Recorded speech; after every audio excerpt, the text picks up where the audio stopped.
Good morning friend to all of you. मैं Pragyan IAS से आपके साथ आज फिर जुड़ चुका हूं। तो आज मैं नया टॉपिक लेकर आया हूं। पिछले कुछ दिनों से 2-3 दिन से मैं वीडियो नहीं बना पाया, उसके लिए आपसे माफ़ी चाहूँगा। अब मैं अपनी वीडियो को कंटिन्यू करूँगा, उसी के साथ साथ नए नए टॉपिकों के साथ आपसे मिलूँगा। मैं आपसे एक बात जानना चाहता हूँ कि जैसे मैंने सोसाइटी को स्टार्ट किया था, यानी कि मैंने सोसाइटी जब स्टार्ट किया क्लासेस, तो वो मैंने इसी पर्पज से किया था कि क्यों ना इसको मैं वैसे ही डिजिटल माध्यम से आप तक पहुंचा पाऊं। लेकिन वह मुझे लगा कि उसमें वन साइडेड मामला नहीं बन पाता, क्योंकि उसका नाम ही सोशल इशू और सोशल प्रॉब्लम है, तो उसमें क्रॉस क्वेश्चन आना बहुत स्वाभाविक है और दोनों साइड से संवाद हो तभी। यानी कि वह वीडियो के माध्यम से सब्जेक्ट ठीक से नहीं पढ़ पाएगा। अगर बच्चे ने पढ़ भी लिया तो उससे पेपर के स्तर पर ठीक से नहीं कर पाएगा, क्योंकि उसमें डाउट बहुत ज़्यादा होते हैं। प्योर ह्यूमैनिटी का विषय है, तो उसमें तो वन डायमेंशनली वाला मामला नहीं चला। लेकिन हाँ, आप अगर मुझे बोलो तो मैं आपको वर्ल्ड हिस्ट्री पूरी क्लास के माध्यम से, यहीं से वीडियो के माध्यम से, तब तक कुछ रियायत मिले, क्लास ऑफलाइन चले, मैं यहाँ से पढ़ा दूँ आपको। तो आप मेरे से नोट्स वगैरह हार्ड कॉपी में बाद में ले लीजिएगा जब कोचिंग खुले, या मुझे मैसेज करके बोल दीजिएगा, क्योंकि डिजिटल फॉर्म में नोट्स पहुंचाना बहुत मुश्किल है। या तो फिर उसके लिए मुझे कुछ विकल्प निकालना होगा, जैसे कि मैं उसके जितना पढ़ाऊँ पर डे के हिसाब से वह आपके व्हाट्सएप ग्रुप में नोट्स डाल दूँ, आप उसमें से अपनी नोटबुक तैयार कर लो, या फिर मैं अपनी जीमेल पे डाल दूं उसको, आप वहां से डाउनलोड करके हार्ड कॉपी निकाल लो। लेकिन वह बेहतर विकल्प नहीं। बेहतर विकल्प यही है, जैसे मैं अमेरिका रिवॉल्यूशन पढ़ाऊं, वहां से आपको अमेरिका रिवॉल्यूशन का नोट्स व्हाट्सएप ग्रुप के अंदर प्रोवाइड करा दूं और आप वहां से अपनी मेंस की कॉपी बनाते चले। उसी के साथ साथ अगर किसी भी बच्चे को वहां डाउट लगे सेंटेंस में, या किसी भी वाक्य, या किसी भी पैरा के अंदर, तो वहां से मुझे कॉल करके भी अपना डाउट को क्लियर कर सकता है। तो आज हम बिना समय गंवाए अपना न्यू टॉपिक स्टार्ट करते हैं। टॉपिक बहुत महत्वपूर्ण है, एटमॉस्फेरिक प्रेशर, यानी कि वायुमंडलीय दाब। तो इसके कुछ पक्ष होते हैं। तुमने देखा होगा कि वायुमंडलीय दाब के अंदर कुछ बुकें, बहुत सारी बुकें आती हैं, मतलब कि ज्योग्राफी और साइंस के अंदर। तो जब बच्चा पढ़ता है, एक राइटर की बुक में तो उसने पढ़ लिया कि प्रेशर टेम्परेचर के इनवर्स प्रोपोर्शनली होता है, दूसरे में उसने पढ़ लिया कि टेम्परेचर डायरेक्ट प्रोपोर्शनली होता है प्रेशर के। लेकिन वास्तविक मामला क्या है, क्या नहीं है, हमको यह देखना होगा। यहाँ से प्रश्न बहुत बनते हैं, मेंस के स्तर पर भी प्रश्न बनते हैं और पीटी के स्तर पर तो बनते ही हैं। छोटे एग्जाम से लेकर आईएएस एग्जाम तक सारे प्रश्न यहाँ से आते हैं। यानी कि सब प्रश्न का मतलब यह हुआ कि जो पर के अंदर प्रश्न आएगा प्रेशर या टेम्परेचर के कोरिलेशन को लेकर, तो स्पेशल ये, अगर ये टॉपिक आपका क्लियर हो गया तो मान के चलना जो सन 2012-13 के अंदर एटमॉस्फेरिक प्रेशर से प्रश्न पूछा गया था यूपीएससी के अंदर, और उसमें उसने पोजीशन दे दी। जैसे पोजीशन देकर पूछता है कि एक व्यक्ति यहाँ खड़ा है, एक व्यक्ति इलाहाबाद में खड़ा है, एक व्यक्ति बांग्लादेश में खड़ा है, तो यानी कि किसके ऊपर प्रेशर, टेम्परेचर कितना, क्या, कहाँ, कैसे होगा, कौन सा किसी स्थिति में क्या फील करेगा, तो वो सब चीजें यूपीएससी के स्तर पर बनती हैं। और वनडे एग्जाम के अंदर या सिविल से जो प्रोविंशियल सर्विस है, प्रांतीय सिविल सेवाएं, यानी कि पीसीएस के अंदर क्या होता है, उसमें पूछ लेता है। जैसे उत्तराखंड का पेपर हुआ, उसमें पूछ लिया कि एक व्यक्ति हरिद्वार से एरोप्लेन में उड़ता है, तो एरोप्लेन में उड़ने के बाद जैसे ही वह पहाड़ों की ओर जाते जाते उत्तरकाशी चमोली की दिशा में बढ़ते हुए आगे जाता है, और उसी के साथ साथ उसकी हाइट भी बढ़ती जाती है। और यह बताओ कि वह व्यक्ति की पॉकेट के अंदर बॉयल पेन या जेल पेन पड़ा हुआ है, उससे इंक बाहर हो जाती है, उसके कारण स्पष्ट कीजिए। या वो 3-4 बिंदु देगा कि एक यह कारण, एक यह कारण, एक यह कारण, एक यह कारण, 3 तरीके से प्रश्न को पूछ सकता है, और उनमें से एक सटीक विकल्प आपको चुनना होगा। वो प्रश्न में बताऊंगा किस तरीके से होगा। अभी थोड़ा समझ लो कि हम पढ़ेंगे एटमॉस्फेरिक प्रेशर क्या होता है, और ये प्रेशर टेम्परेचर के इनवर्सली होता है या प्रोपोर्शनल होता है, यानी कि हिंदी में सुनो, व्युत्क्रमानुपाती होता है या समानुपाती होता है। तो आज हम वही टॉपिक पढ़ने जा रहे हैं। तो देखो, एटमॉस्फेरिक प्रेशर को जो प्रभावित करते हैं कुछ फैक्टर हैं, उन फैक्टरों के अंदर 2 होते हैं। एक तो नेचुरल फैक्टर होता है, यानी कि जो प्राकृतिक रूप से फैक्टर उसको प्रभावित करता है। उसी तरीके से एक मैन मेड फैक्टर भी होता है, यानी कि मानव भी उसमें कुछ हस्तक्षेप कर रहा है और जिसके कारण वह प्रभावित हो रहा है, उसकी भी हम चर्चा करेंगे। तो अब हमको देखना होगा कि टेम्परेचर जो है ये वाला, और ये एटमॉस्फेरिक कंपोजिशन है और हाइट है, वहीं साइक्लोन, एंटी साइक्लोन, स्ट्रॉम वगैरह ये कैसे, यानी कि नेचुरल प्रोसेस है सारे, और नेचुरल प्रोसेस है तो एटमॉस्फेरिक प्रेशर को कैसे प्रभावित करते हैं। आपने देखा होगा कि अगर टेम्परेचर अधिक होता है और प्रेशर क्या होता है अधिक, बुकों में देखो ज्यादातर बुकों में क्या लिखा होता है, टेम्परेचर अधिक होने से प्रेशर कम होता है। तो रिलेशन कैसा होगा टेम्परेचर का, डायरेक्टली प्रोपोर्शनली प्रेशर। तो जब इनवर्स है, वही तुमने दूसरी बुक का पेज, उसी बुक का दूसरा पेज पलटा तो उसने उसमें लिखा है टेम्परेचर डायरेक्टली प्रोपोर्शनल प्रेशर। अब तुम कंफ्यूज कि अभी तो बुक में कह रहा है कि टेम्परेचर इनवर्स प्रोपोर्शनली प्रेशर, अभी कह रहा है टेम्परेचर डायरेक्टली प्रोपोर्शनल प्रेशर। तो है क्या सिस्टम, हमको यही समझना होगा। देखो टेम्परेचर अगर बढ़ेगा तो प्रेशर कम होगा, और दूसरा टेम्परेचर अगर बढ़ेगा तो प्रेशर भी बढ़ेगा, दूसरा ये कह रहा है। तो ये किस तरीके से विस्तार के अधीन कह रहा है। देखो आपको साइंटिस्ट तो बनना नहीं, आपको एग्जाम क्वालिफाई करना है, तो यानी कि आपको बुद्धिमान बनना है, आपको कोई इसमें पीएचडी नहीं करनी। तो सिंपल सी भाषा में मैं इसको एग्जाम्पल के माध्यम से समझाऊंगा। अब आपको थोड़ा कंसंट्रेट करके इसको समझना होगा। तो देखो इसको इधर से रब करता हूं, पहले नेचुरल फैक्टर पढ़ते हैं, यानी कि पहला टेम्परेचर, दूसरा एटमॉस्फेरिक कंपोजिशन, तीसरा जिसमें गैस, डस्ट, वेपर होगी, फोर्थ हाइट और साइक्लोन, एंटी साइक्लोन। थोड़ा सा इधर लिख देता हूं, पहला फैक्टर टेम्परेचर, दूसरा फैक्टर क्या हुआ एटमॉस्फेरिक प्रेशर, यानी कि इसमें कंपोजिशन, जो कंपोजिशन आगे कंपोजिशन के अंदर dust, gas, vapour, gas, dust, vapour, और फोर्थ पॉइंट हो गया आपका, थर्ड पॉइंट हो गया हाइट, और फोर्थ पॉइंट हो गया आपका विंड, साइक्लोन, ये सब। तो अब इसको मैं यहां से रब कर रहा हूं, उसके बाद नेचुरल फैक्टर को एक एक करके पढ़ते जाएंगे। तो देखो हम पढ़ रहे हैं यहां अब नेचुरल फैक्टर क्या है, यानी कि टेम्परेचर और प्रेशर में क्या संबंध होता है और नेचुरल फैक्टर इसको कैसे प्रभावित करते हैं। तो एक एक करके फैक्टर पढ़ेंगे। तो देखो पहला फैक्टर है टेम्परेचर, प्रेशर को कैसे प्रभावित करता है और इसका उसके साथ में क्या संबंध होता है। तो आपने अधिकतर बुकों के अंदर भी पढ़ा भी होगा, क्योंकि देखो अगर ये फैक्टर आपका क्लियर हो गया तो आपको क्लाइमेटोलॉजी समझने में बहुत आसान होगी। जियोग्राफी का एक टॉपिक है क्लाइमेटोलॉजी, यानी कि जलवायु विज्ञान। और जलवायु विज्ञान अगर देखा जाए तो जियोग्राफी के अंदर बहुत महत्वपूर्ण टॉपिक है। अगर वह सोल्व हो जाए आपके दिमाग के अंदर, पूरे उसके प्रश्न सारे उत्तर सोल्व हो जाए और उसके कंसेप्ट आपके दिमाग में बैठ जाए कि कैसे है, वो बैठता तभी अगर टेम्परेचर प्रेशर आपका क्लियर है। तो क्योंकि वो सारा का सारा टॉपिक पूरा कंसेप्चुअली टॉपिक है। तो कंसेप्चुअली टॉपिक के साथ साथ पहला टॉपिक यहां से स्टार्ट करेंगे हम, एटमॉस्फेरिक प्रेशर। अब देखो टेम्परेचर, तो टेम्परेचर इनवर्स प्रोपोर्शनली प्रेशर। जैसे आपने देखा होगा एक ग्राफ बनाना, ये सूर्य है, यहां से शॉर्ट वेव रेडिएशन के फॉर्म में प्रकाश आता है, आपको पता होगा। तो शॉर्ट वेव पार्थिव विकिरण जिसको बोलते हैं। तो जैसे ही प्रकाश आया तो टेम्परेचर क्या हुआ हाई, गर्म हवा उठकर यहाँ से, जब टेम्परेचर अधिक होगा तो हवाएं गर्म होंगी, हवाएं गर्म होंगी तो हवाएं गर्म होकर हल्की हो जाएंगी, हल्की होंगी तो ऊपर उठ जाएंगी। तो जब हवा यहाँ से ऊपर उठ गई तो उसके साथ वो क्या लेगी, डस्ट, वेपर, गैस वगैरह को भी अपने साथ हल्के होकर वहां से शिफ्ट कर जाएंगी। तो यानी कि यहाँ प्रेशर क्या हो जाएगा, कम। तो ये देखो इसी में आगे जाके टॉपिक आएगा कि जो आपने देखा होगा हवा कैसे चलती है, परवा हवा क्या होती है, पछुआ हवा क्या होती है, वहीं व्यापारिक पवनें क्या होती हैं।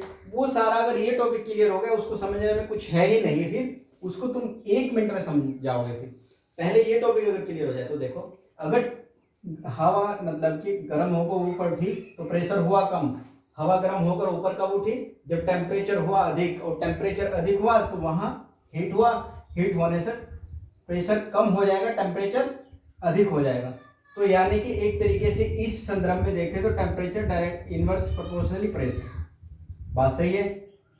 वही आपने देखा होगा, अब एक ग्राफ बनाएंगे, उसके माध्यम से। ये कब है? ये हॉरिजेंटली, जब विस्तार से हम हॉरिजेंटली उसका अध्ययन करेंगे, यानी कि पृथ्वी का हॉरिजेंटली रूप से विस्तार से देखेंगे।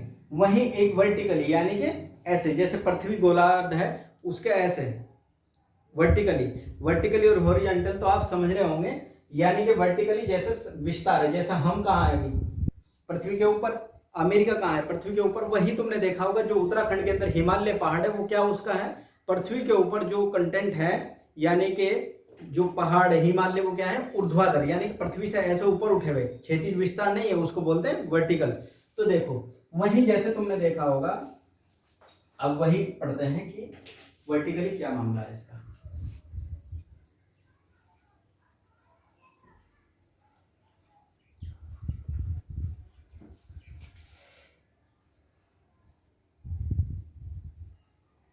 ग्राफ बना लो ऐसे, ठीक, इसको थोड़ा इधर कर लो। तो देखो ये समुद्र स्थल है, मान लो सी लेवल, ये क्या है, कैसा विस्तार है, वर्टिकली। तो देखो वर्टिकली विस्तार में क्या होगा और क्या नहीं होगा। तो देखो जैसे आपने सी लेवल पर देखा, टेम्परेचर कितना है यहाँ 15 डिग्री सेल्सियस, और यहाँ प्रेशर कितना है 1013 मिलीबार। ये मान के चलो, मान लेते हैं अभी हम, सपोज मान लो यहाँ। तो दूसरा हुआ तुम्हारा, थोड़े ऊपर गए 8 डिग्री सेल्सियस, ठीक, यहाँ कितना हुआ 8 डिग्री सेल्सियस। 8 डिग्री सेल्सियस में प्रेशर कितना हुआ तुम्हारा 818 मिलीबार। वहीं देखो यहाँ तुम कितने गए 1000 मीटर ऊंचाई पर, वहीं फिर तुम गए 5000 मीटर ऊंचाई पर। यहाँ कितना हुआ प्रेशर, देखो यहाँ टेम्परेचर कितना था 15 डिग्री सेल्सियस, वहाँ टेम्परेचर कितना 8 डिग्री सेल्सियस, यहाँ प्रेशर कितना था 1013 मिलीबार, यहाँ प्रेशर कितना है 818 मिलीबार। तो 5000 पे तुम गए तो वहाँ कितना हो गया 540 मिलीबार, 540 मिलीबार। और तुमने देखा वहीं टेम्परेचर कितना हो गया, यहाँ जाते ही टेम्परेचर हो गया आपका -8 डिग्री सेल्सियस मान लो, ठीक है। वहीं तुम फिर 5000 से 10000 हाइट पर जब ऊपर गए, ये इधर मीटर में तुम मान के चलना कि हाइट है तुम्हारी। जब यहाँ गए तो मान लो यहाँ तुम्हारा 50 डिग्री माइनस टेम्परेचर चला गया, ठीक। और वहीं प्रेशर देखा तो यानी कि 200 मान लो 226 या 200 मिलीबार प्रेशर हुआ। अब देखो इधर एक लेके चलेंगे थोड़ा, जहां से यूपीएससी ने प्रश्न पूछा था लास्ट ईयर।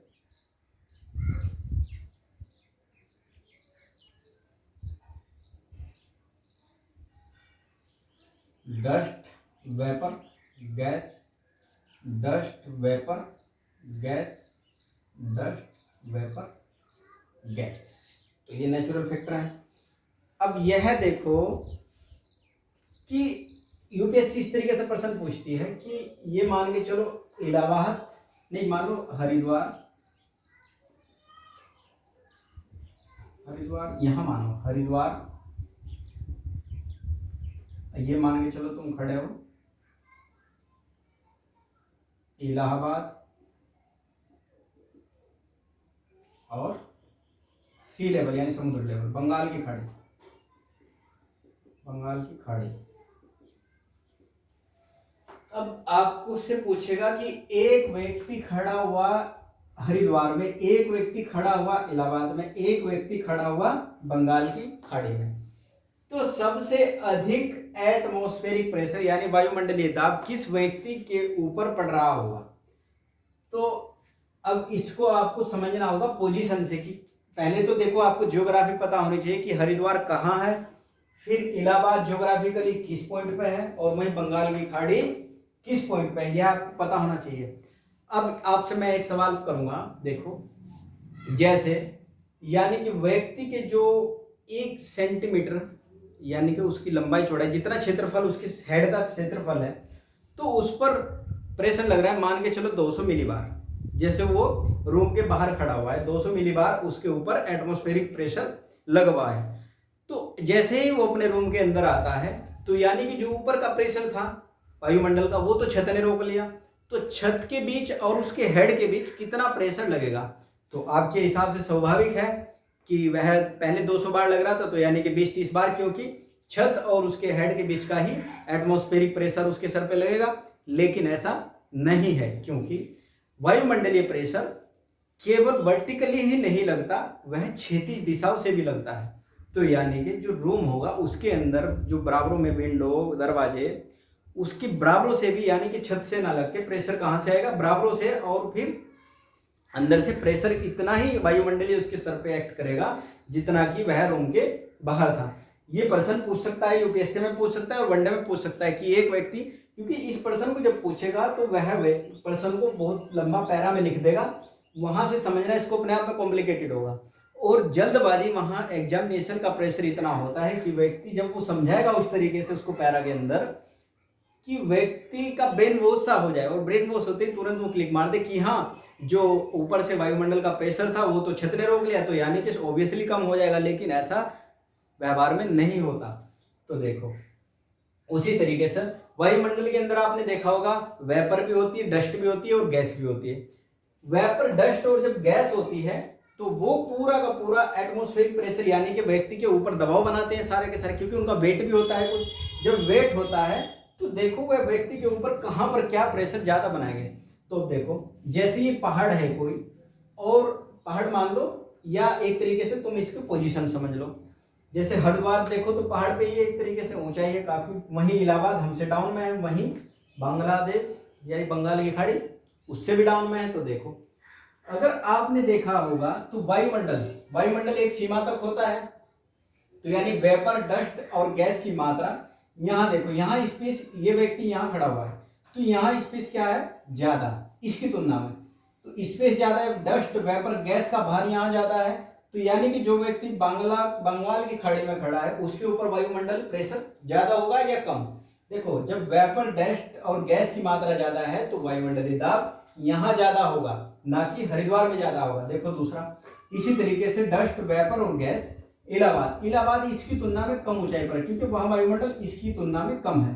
तो जब इसकी तुलना में कम है तो यानी कि डस्ट, वेपर, गैस की मात्रा यहाँ कम है, तो यह प्रेशर भी इसकी तुलना में कम लगाएगा व्यक्ति के ऊपर या किसी भी ऑब्जेक्ट के ऊपर। इसी तरीके से आप जब हरिद्वार में आओगे, हरिद्वार काफी हाइट पे है, तो जब काफी हाइट पे है तो वहां वायुमंडल की जो वो है लिमिट, वह और भी कम होगी, यानी कि स्पेस वायुमंडल का, डस्ट, वेपर, गैस का कम हुआ। तो यानी कि जब कम मटेरियल हुआ तो उसका दाब भी कम हुआ, तो यानी कि यहाँ कम हो जाएगा। तो इसका क्रम सजाने को अगर पूछा कि इसको आरोही क्रम में घटते हुए प्रेशर को सजाइए, तो देखो, जैसे हरिद्वार में सबसे कम, इससे ज्यादा इलाहाबाद, इससे ज्यादा बंगाल की खाड़ी, ऐसे प्रश्न सॉल्व हो जाएगा। यह तो क्रम से जाने के लिए पूछ लेगा, यह वो अपने आप ही विकल्प देगा कि इस तरीके से ये क्रम दिए हुए इनमें से कौन सा सही है। तो यूपीएससी का प्रश्न तो इस तरीके से बनेगा। आप देखो वनडे एग्जाम यहां से कैसे वनडे में प्रश्न कैसे बनेगा। अब इसके बाद कभी आपको प्रेशर का प्रश्न नहीं छूटना चाहिए, ये बात मैं मान के चलूंगा। देखो कैसे, आपने देखा होगा हाइट के साथ साथ, तुमने देखा यहाँ हाइट के साथ साथ क्या हो रहा है, प्रेशर कम होता जा रहा है। देखो कैसे, आपने देखा होगा कि जैसे ही टेम्परेचर यहाँ सी लेवल के पास टेम्परेचर अधिक था, तो यानी कि प्रेशर भी अधिक था। उसी के साथ साथ जब आप कुछ ऊंचाई पर गए, 1000 मीटर की ऊंचाई पर गए, तो यानी कि टेम्परेचर थोड़ा और कम हुआ। आपने सभी दुनिया जानती है कि हाइट पर जाने पर टेम्परेचर कम होता है, यानी कि पहाड़ों पर जाने पर वहां टेम्परेचर कम हो जाता है। कम इसलिए हो जाता है कि वहां बर्फ वगैरह पड़ी रहती है, और बर्फ क्यों होती है वो ज्योग्राफी का अगला पार्ट है, कि उसमें हम बर्फ को देखेंगे कि कहां कहां पर पूरे विश्व के स्तर पर बर्फ पाई जाती है। तो जब यहाँ गए ऊपर हाइट पर, तो यानी कि यहाँ टेम्परेचर और कम हो गया, उसी के साथ साथ प्रेशर भी कम हुआ। क्यों? क्योंकि देखो, जैसे ही तुम यहाँ से यहाँ गए तो प्रेशर इसलिए कम हुआ, समझ गए ना। वर्टिकली जाने पर स्पेस कम हो गया वायुमंडल का। जब डस्ट वेपर की मात्रा कम हुई तो प्रेशर भी घट गया। तो यानी कि टेम्परेचर के साथ साथ प्रेशर भी कम होता जाएगा वर्टिकली जाने पर। देखो, जैसे यहाँ पे 8 डिग्री सेल्सियस हुआ तो प्रेशर भी 818 हुआ। यहाँ देखो 1013 मिलीबार था। इसी तरीके से जब 5000 मीटर ऊंचाई पर गए तो प्रेशर और घट गया, यानी कि टेम्परेचर माइनस में चला गया। -8 डिग्री सेल्सियस जाने पर 540 मिलीबार प्रेशर हो गया। तो यानी कि इधर देखा हमने, देखो टेम्परेचर के साथ साथ प्रेशर भी कम होता जा रहा है। ये कब है? जब वर्टिकली हम चलते हैं पृथ्वी पर। पृथ्वी पर क्या, जैसे हम यानी कि पहाड़ों पर जाते हैं, वर्टिकली हम कोई भी डिस्टेंस को तय करते हैं तो उस समय हम वर्टिकली चलते हैं, तो उस समय टेम्परेचर के साथ साथ प्रेशर कम होता जाता है। तो देखो जैसे ही हम 10,000 मीटर ऊंचाई पर गए तो प्रेशर कितना हुआ? 200 मिलीबार, यानी कि वो घट गया। जब और प्रेशर कम हुआ तो टेम्परेचर भी घट गया, -50 डिग्री सेल्सियस होगा। तो देखो एक साइड मैंने जो स्टार्टिंग में बताया था कि यहाँ लिखा हुआ है टेम्परेचर डायरेक्टली प्रोपोर्शनल प्रेशर, वही टेम्परेचर डायरेक्टली इनवर्सली प्रोपोर्शनल। तो ये कैसे है? हॉरिजेंटली, यानी कि पृथ्वी पर हॉरिजेंटली विस्तारित क्षैतिज विस्तार उसका देखने पर वहां इनवर्स प्रोपोर्शनली होता है। तो अब हमको यह देखना होगा कि अगर यूपीएससी ने पूछ लिया, 2 स्टेटमेंट दे दिए, मैं वो स्टेटमेंट लिख रहा हूं, देखो कैसे स्टेटमेंट दे दिए, तुम उसको बताना मुझे। यहां से एक पहला उसने स्टेटमेंट दिया कि निम्न कथनों पर विचार करें। पहला उसने दिया विकल्प कि टेम्परेचर प्रेशर के समानुपाती है। दूसरा उसने विकल्प दिया कि टेम्परेचर प्रेशर के व्युत्क्रमानुपाती होता है, व्युत्क्रमानुपाती होता है। तो उसने स्टेटमेंट दी सही कथन का चयन करें, सही चुने। एक ए दिया उसने केवल एक, दूसरा विकल्प दिया केवल बी यानी कि केवल 2, सी विकल्प दिया दोनों, नहीं ये नहीं दिया, केवल 2, और वही दे दिया उसने नन ऑफ दीज का भी, यानी कि कोई नहीं का ऑप्शन दे दिया। और फोर्थ विकल्प दे दिया ए एंड बी। तो देखो निम्न कथनों पर चयन कीजिए। अब इसने पूछा टेम्परेचर प्रेशर के समानुपाती होता है, टेम्परेचर प्रेशर के व्युत्क्रमानुपाती होता है। पहले तो कंफ्यूजन यही क्रिएट हो जाएगा कि एक तो कह रहा है समानुपाती होता है, एक कह रहा है व्युत्क्रमानुपाती होता है। पहले तो स्टेटमेंट में कंफ्यूजन होना है, अगर क्लियर नहीं है चीजें तो दोनों कथन भी सही कह रहा है अपने आप में। अब देखो अगर इस तरीके से प्रश्न बन गया और ये वाला विकल्प दे दिया ए एंड बी, तो आप विकल्प मार देना ए एंड बी बिना कुछ विचार किए, क्योंकि दोनों हैं और दोनों उसने उसी तरीके से प्रश्न बनाया है। यही अगर ये दोनों पॉइंट ना देकर कुछ और इसके साथ एक पॉइंट जोड़ दे और उसी के साथ साथ देखो मैं इसको दोबारा प्रश्न बना रहा हूं एक और, कैसे करेगा।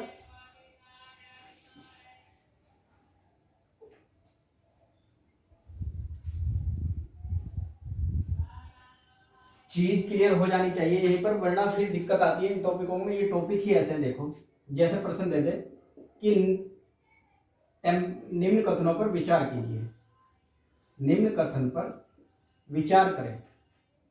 अब तुम करने लगे विचार। पहला स्टेटमेंट उसने दिया नंबर 1 कि ताप दाब के यानी वायुमंडल दाब के समानुपाती होता है। दूसरा उसने दिया ताप वायुमंडलीय दाब के व्युत्क्रमानुपाती होता है। तीसरा उसने स्टेटमेंट दे दिया कि ताप और दाब दोनों एक दूसरे के समानुपाती नहीं होते हैं। या कुछ और स्टेटमेंट जैसे देखो ऊंचाई पर जाने पर तापमान कम होता है। देखो अब इसके विकल्प अगर बनाएगा, उसने कहा कि सही असत्य कथन का जो ऐसे पूछेगा, असत्य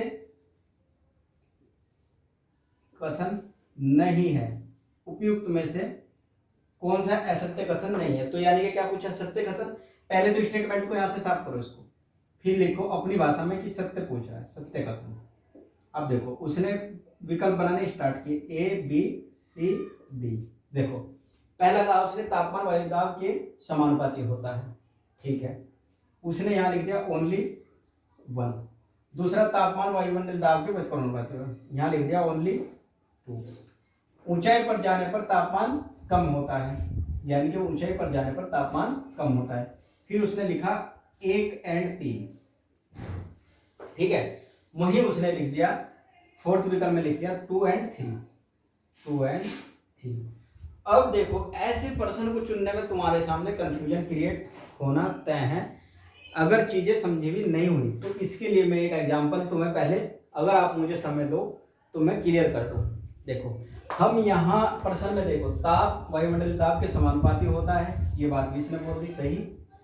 ताप वायुमंडलीय दाब के व्युत्क्रमानुपाती होता है, ये बात भी इसने बोल दी। उसी के साथ साथ देखो ऊंचाई पर जाने पर तापमान कम होता है, ये बात भी इसने 1 और 3, जब 1 सही है और 3 भी सही है तो यानी कि इसमें लिख दिया, और जब 2 भी सही है और 3 भी सही है तो 2 और 3 भी लिख दिया। अब चुने तो विकल्प ये चुने या ये चुने, कोई सा विकल्प इसमें गलत नहीं दिखाई पड़ रहा। जब दोनों में से यानी कि ऊपरले वाले जो विकल्प दिए इनमें से कोई गलत नहीं, और विकल्प आपको क्या चुनना है, एक विकल्प चुनना है, इसमें कोई गलत नहीं और इसमें कोई गलत नहीं। अब समस्या का विषय यह है कि व्युत्क्रमानुपाती माने या समानुपाती को मान के चुने। तो देखो एक एग्जाम्पल मैं आपको एग्जाम्पल के माध्यम से समझाना चाहता हूँ। देखो क्या मारोगे आप इसमें, यहाँ पे विकल्प को आपने देखा होगा कि दो भाई हैं, मान लो ये दो भाई है A एंड B, और इन दोनों भाइयों की शादी दो रियल बहनों से हो जाती है C एंड D। ये बड़ा भाई है और ये छोटा भाई है, ये बड़ी बहन ये छोटी बहन। तो इन दोनों भाइयों की शादी इन दोनों बहनों से हो गई। जब इन दोनों भाइयों की शादी इन दोनों सगी बहनों से हो गई, ये रियल सिस्टर हैं दोनों और ये रियल ब्रदर हैं दोनों, तो इनके मायके में कोई फंक्शन हुआ, तो यानी कि यहाँ पे जब ये इनकी शादी हुई तो ये इसका छोटी वाली बहन का, यानी कि इस छोटे वाले इसकी भाई का, जो इसका छोटा भाई है इसकी जो वाइफ है यानी कि अनुज बहू, इसके ये क्या लगेंगे, जेठ साहब। और कुछ क्षेत्रों में भारत के स्तर पर आपने देखा होगा कि जब वो अपनी ससुराल लड़की आती है और जो उसका जेठ होता है वह उसको टच तो दूर की बात है, उसके साथ बात भी नहीं करती और उसके साथ कुछ भी बैठना उठना या बात करना या उसके सामने बैठकर बात करना उस तरीके से कुछ नहीं है। कुछ क्षेत्रों में, आप हरिद्वार क्षेत्र में बैठे हो, यहाँ थोड़ा मामला कुछ और है, यहाँ शायद आपको समझने में थोड़ी कठिनाई हो क्योंकि यहाँ हमारे यहाँ ऐसा मामला बहुत कम है। लेकिन आप जाओगे जैसे पूर्वांचल क्षेत्र या बिहार के क्षेत्रों में जाओगे, किसी क्षेत्र विशेष का वैसे नाम सही से नहीं लेना चाहिए, तो देखो लेकिन आज भी यह प्रचलित है। तो जैसे ही यहाँ इनके भाई की शादी हुई, देखो यहाँ तो इसके साथ बोल तक नहीं रहे, पैर भी नहीं छू सकती क्योंकि ये इसके जेठ साहब है, बड़े हैं।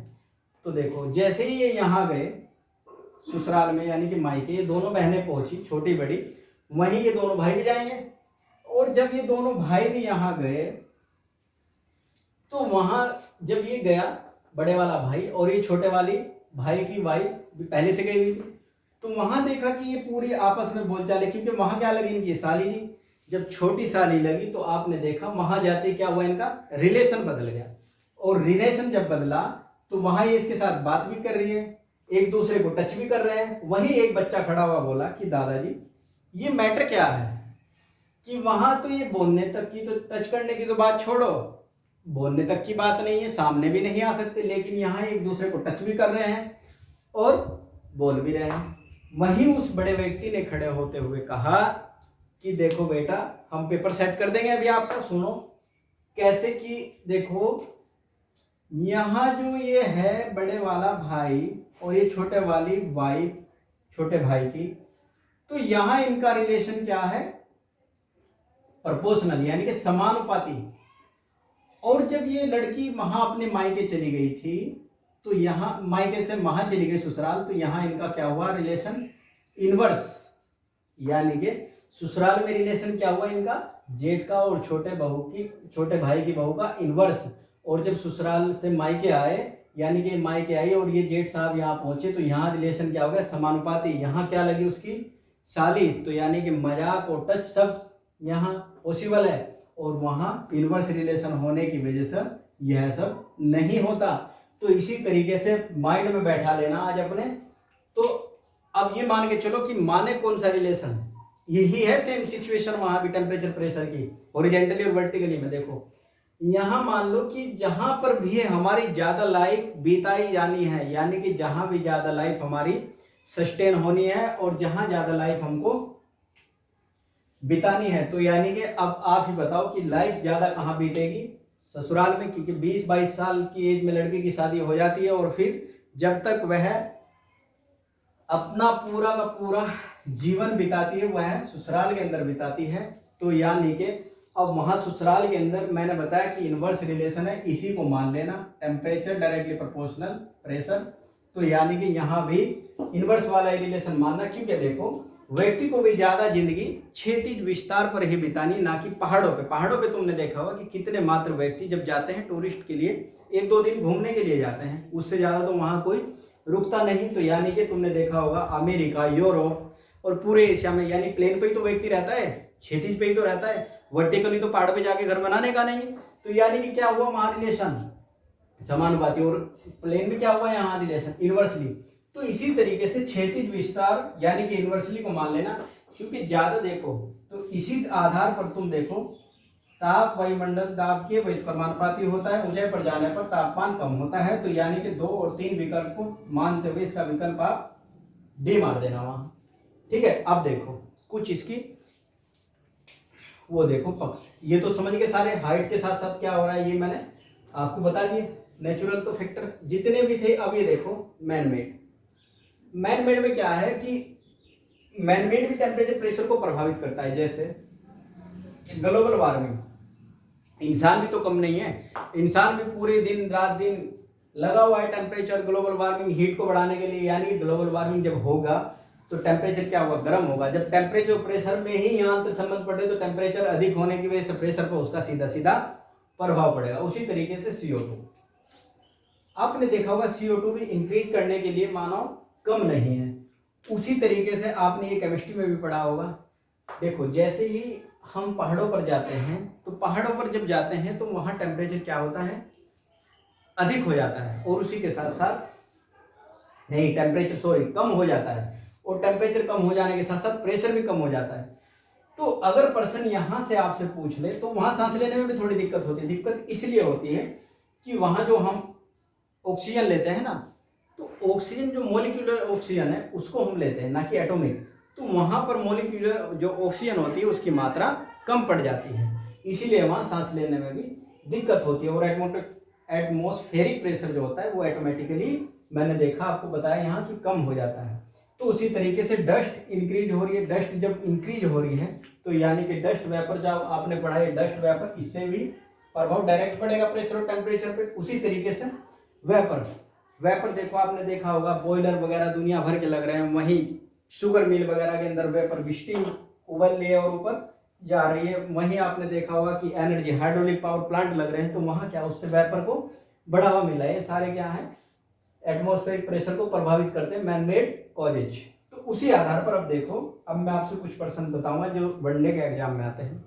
जैसे वह पूछ लेगा कि एक व्यक्ति खाना बनाने के लिए हरिद्वार में या इलाहाबाद में बैठा हुआ है, और एक व्यक्ति खाना बनाने के लिए पहाड़ पर जाता है, उत्तराखंड में मान लो या कहीं पे भी मान लो, पहाड़ पर बैठा हुआ है। दोनों एक ही समय पर खाना दाल को बनाना स्टार्ट करते हैं, और सेम ही दाल है, सेम हीट देते हैं, लेकिन खाना जल्दी कहाँ बनेगा, यानी कि दाल इलाहाबाद में जल्दी बनेगी या उत्तरकाशी पहाड़ों पर जल्दी बनेगी। तो देखो अंतर अब समझ जाना चाहिए कि कहाँ जल्दी बनेगी, क्योंकि दाल जल्दी जो बनेगी इलाहाबाद में बनेगी, और खाना जो पहाड़ पर होगा वो लेट बनेगा। क्यों? क्योंकि वहां तुमने देखा कि एटमॉस्फेरिक प्रेशर कम हो गया। जब एटमॉस्फेरिक प्रेशर कम हो गया तो जो पानी का बॉइलिंग पॉइंट है वो भी क्या हुआ, कम हो गया। कम होने का मतलब जो पानी 100 डिग्री सेल्सियस पर बॉईल होना था वो 80 डिग्री पर ही बॉईल होने लगा। और आपको पता है दाल की वेदरिंग होने पर 100 डिग्री सेल्सियस टेम्परेचर चाहिए होगा, तो जब ये 100 डिग्री सेल्सियस टेम्परेचर इसकी बेदरिंग होने पे 100 डिग्री चाहेगा और यहाँ 80 पे ही इसमें दाल कीड़ा करने लगेगी, तो यानी कि ये तो बहुत टाइम लेगी बॉईल होने में, क्योंकि इसको तो जब तक 100 टेम्परेचर पे नहीं जाएगी तब तक ये इसकी बेदरिंग नहीं होगी। लेकिन यहाँ प्रेशर बहुत ज्यादा है, जब 100 डिग्री सेल्सियस होगा उसी समय पर बॉइलिंग पॉइंट 100 है, तो यानी कि जब ही दाल उबलेगी जब 100 सेल्सियस टेम्परेचर होगा, तो यानी कि वहां टेम्परेचर बॉइलिंग पॉइंट कम हो जाता है। बॉइलिंग पॉइंट यानी उबलने का जो उसके टेम्परेचर है वो गिर जाता है उसका बिंदु, तो इसीलिए वहां खाना लेट बनता है, क्योंकि एटमॉस्फेरिक प्रेशर कम है। तो एटमॉस्फेरिक प्रेशर कम होने की वजह से पानी कम ही टेम्परेचर बॉइल होने लगता है, क्योंकि ऊपर से प्रेशर कम पड़ता है। तो उसी तरीके से आपने देखा होगा जब आप कभी फ्लाइट में जाओ तो वो बोल देते हैं जो वहाँ उसके अंदर वर्कर होते हैं कि सभी अपने पेन वगैरह हमको दे दीजिए या निकाल लो, ताकि उससे इंक बाहर आ जाती है ऊपर जाने पे। या कुछ लोगों का आपने देखा होगा जैसे ही वो ऊपर पहाड़ों पर जाते हैं उनकी नाक से ब्लड आना स्टार्ट हो जाता है, कान से भी ब्लड आ जाता है। वह ब्लड इसीलिए आता है क्योंकि वहाँ जो हमारी बॉडी के ऊपर नॉर्मली जहाँ पर हम रहते हैं नीचे, वहाँ प्रेशर इतना है कि हमारी जो वेन्स के अंदर ब्लड सर्कुलेट कर रहा है, तो उसके ऊपर इतना प्रेशर है बाहर से वायुमंडली कि वह बाहर नहीं निकल पाता। उसी के साथ साथ अगर हम हाइट पर चले जाएं तो मैंने बढ़ाया आपको कि एटमॉस्फेयर प्रेशर कम हो जाता है, तो यानी कि हमारी बॉडी का प्रेशर ज़्यादा और उसकी तुलना में बाहर का प्रेशर कम। तो आपने पढ़ा होगा higher pressure to low pressure हमेशा चीज़ का फॉलो होता है, तो यानी कि ब्लड हमारी नाक से और कान से बाहर आना स्टार्ट हो जाता है। उसी तरीके से आपने देखा होगा कि पेन की सही भी ऊंचाई पर जाने पर पेन की जो रिफिल होता है उससे बाहर आनी स्टार्ट हो जाती है। वह इसलिए हो जाती है कि तुम कभी पेन का सिक्का निकालना और उसके अंदर एक पारा सा भरा होता है, वो उसके ऊपर जो प्रेशर दाबता रहता है, यानी कि जो इंक होती है उसके बाद भरा जाता है, इसीलिए वह उस प्रेशर को मेंटेन करके रखता है नॉर्मली। जैसे ही आप ऊपर जाओगे तो वो पारा सा बाहर आ जाएगा और उसके बाहर आने से इंक आपकी बाहर आ जाएगी, क्योंकि वहाँ का एटमॉस्फेरिक प्रेशर बहुत कम हो चुका है और पेन के अंदर जो रिफिल का एटमॉस्फेरिक उसका प्रेशर है वह ज़्यादा है, तो पेन की बॉइल से ही बाहर आ जाएगी बॉइल होकर और अपने कपड़े भी गंदे हो सकते हैं। तो इसीलिए ये सारा का सारा कंसेप्ट टेम्परेचर और प्रेशर का है। तो ध्यान रखना, टेम्परेचर वर्टिकली विस्तार में अगर देखा जाए तो प्रेशर के समानुपाती होता है, अगर क्षैतिज विस्तार की बात करें तो इन्वर्सली होता है, व्युत्क्रमानुपाती होता है। अब इस टेम्परेचर और प्रेशर से तुम्हारे पास हेडली फ्रैंकल सेल जो हम पढ़ेंगे आगे जियोग्राफी में, कैसे हवा मुड़ती है, कैसे परवा पछुआ कहाँ पर क्या होता है, कैसे बारिश के लिए अनुकूल कंडीशनें बनती है, वो सारी यहीं से इन्हीं टॉपिकों से आएंगी। अगर ये प्रेशर आपका एटमॉस्फेरिक प्रेशर क्लियर हो जाए तो इससे आपके बहुत सारे प्रश्न बन जाएंगे। ओके, अब मिलते हैं तुमसे नेक्स्ट लेक्चर में हम।